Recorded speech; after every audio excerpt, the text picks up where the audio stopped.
tu na hian in pani in ka hela cheu lang lo tura thu ruk engma om lova khiat lo tura zep ruk po engma om hek lo lal i suan ati a nikin nia emo eng huna emo thil zep ruk eng po alang tho do na chu wangin tu na hian pathian minga in ni nei arem lo nom chuan nang ma ni inin puang turani chiang puan tur om lo chuan alom ome una mi pa in ka soi zawa an seidonia ke vanal sailo bale sindi bilarin felihi pathian minga kan in nei arem lo na engma ka helo mai che na sei vele nga ke sindi bilarin felile vanal sailo vahi pathian minga kan in nei arem lo na engma ka helo tuna chuan ka zo tang cheunga mi pa kan zot masa ang nang vanal sai lova pathian min ka zo ta che he mi sindi bilarin feli hi in nu pui tak ni turin pathian dan thiang himang zela nein anu memo a sho memo khise lai le bor som lai po in ama mangaya ama tan cha hoin long thiang himin in dam don chung ne ngem tiangin nang sindi bilarin feli pathian mingin ka zo da che hemi panal sai lova hi ipasal tak ni turin pathian dan thiang himang zela nein anu memo a he memo khise lai le bor som lai po in ama mangaya ama tan cho in vong thiang himin in dam don chung ne ngem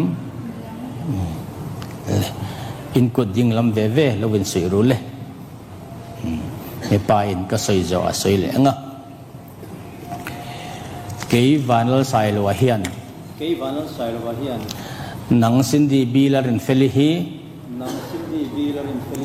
kanu pui tak ni turin anwa memo ashe om emo rethei emo nom sak emo khise lai le bor som lai po in thi na in min then ma lo chuan mangaya en kola rong bol sak tur che in voina tang hian pathian dan thiang himang zelin kan nei ta che ti ka hriat ti re me chen se velenga ke sindi bilal ren felihian nang vanlal sai lo wahi kapasal tak ni turin anwa memo ashe om emo rethei emo nom sak emo khise lai le bor som lai po in thi nei min then ma lo chuan mangaya en kola rong bol sak tur che in voina tang hian pathian dan thiang himang zelin kan nei ta chati ka hriat ti re in kut velam ve ve in siru le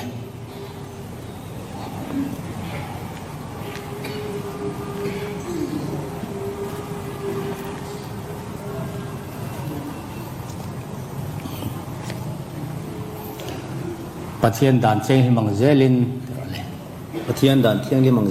kan nei ta che ni ti en tir tu le hriat reng nan he jung bun hi ka pe che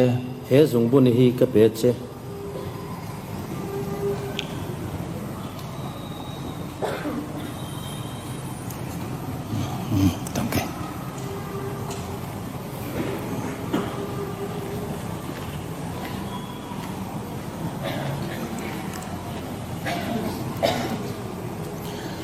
in khom ho zong zong te kan za in hi lo ding ang o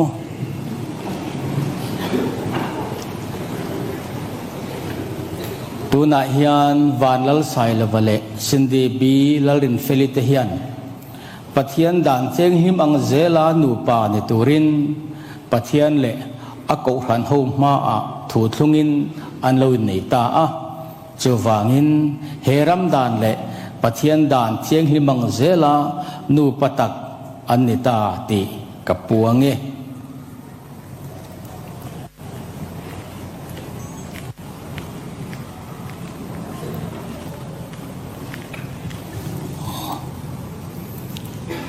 pathianin azom to chu mi hringin than su se lalpan malsom chero se amen pathian hne na itong trayang o lalpa kan pathian chung ko tin reng te ming choi chan heng kan u naw no patok thate tan hian imal som na kanon dil sake an thu thlung anga nu parin in mangai ton rong in bol sak tona an dam dun hun chung an mat ne turin nangin puin kai roi je lang che kanal pai so krista ngin kan dila che amen mal som na sein trong trai je lang pale fa pale tharau cheng him chuan vengin hual himin mal som cheusela lalpa chuan laina tin du sak cheusela chatua na nun neya inom dun zel theinan tharau lam thana le mal som na in vur cheuro se amen sembahyang saja.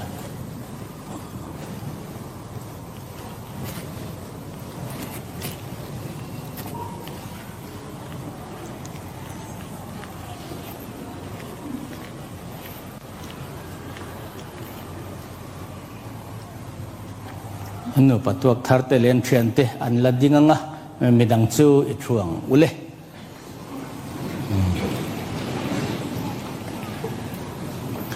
tuna chuan ming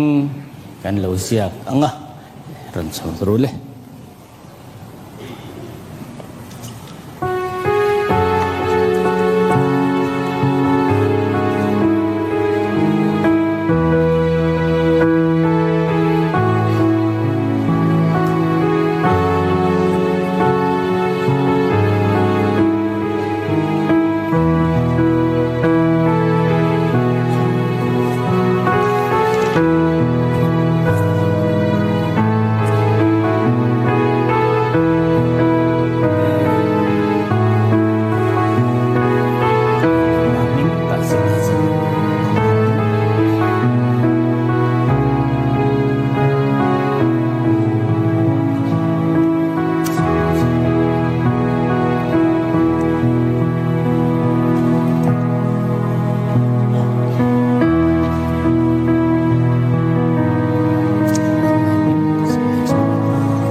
certificate an hlananga kan share chuak masa ngi hin patuak tharten patnin an dong don ani Mizoram Presbyterian Koran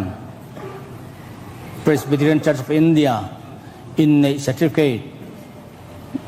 mi zong zinga in nei hi choi moin omro se hei hian vanal sai lova pu khovel thanga le ro minglia ni de fapa dor pui le sindi bilarin feli e bilarin sanga le lal sang zol te fanu khatla te hi mizo Christian danin pathian rot angadam chung om don turin in khongaya in thamuan le enjoy moin hrisel le borsom po in chomin thiang hlim le rin om taka in vonga in enkol turin anin tiama ni somni panga thakat sang ni somni pathum hian dorpui presbyterian ko hrana anin neiti arhiatir pathian in jom to chu mi hringin than su se in nei ti tu ming la signature te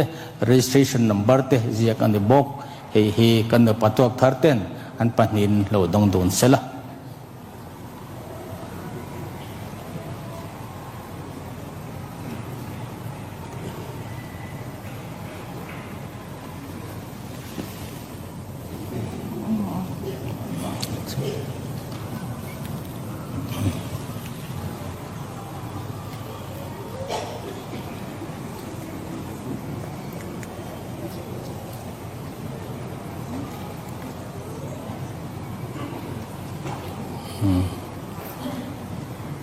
le thuru le